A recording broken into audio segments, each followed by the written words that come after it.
Who was the greatest general of all time? If you ask most people, they'll probably say Alexander the Great, or maybe even Julius Caesar. But what if I told you that one of history's most brilliant military minds, Hannibal Barca himself, had a different top 3, and his number 2 pick might surprise you. Picture this.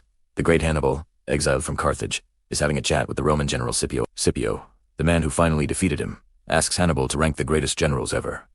Hannibal's answer is legendary. He puts Alexander the Great at number 1, naturally. But for the second spot, he doesn't name himself. He names Pyrrhus of Epirus. Scipio is a bit taken aback and asks where Hannibal would place himself. Hannibal famously replies that if he had beaten Scipio, he would have placed himself above Alexander, Pyrrhus, and everyone else. But let's get back to Pyrrhus.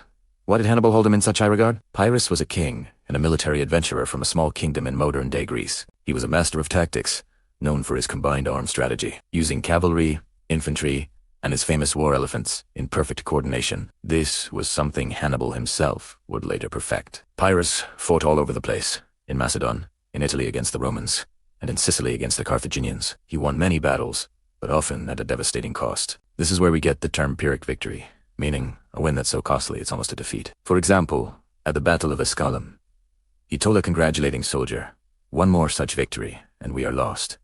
So why the high praise from Hannibal? Because Hannibal saw a kindred spirit. He recognized Pyrrhus's tactical genius, his audacity, and his ability to inspire his men. Pyrrhus was one of the first Hellenistic leaders to truly challenge the might of the rising Roman Republic on their own turf, and he did it with a smaller, mercenary army. Hannibal deeply respected that boldness and tactical innovation. Pyrrhus was a pioneer, a general who wrote the playbook that Hannibal would later study and master. So, while Pyrrhus's name might not be as famous as Alexander's, his legacy was secured when Hannibal Barca, one of the greatest military strategists ever, placed him on the podium right next to the very best. It's a powerful reminder that sometimes the greatest recognize greatness in others, even in their rivals' history. Thanks for watching.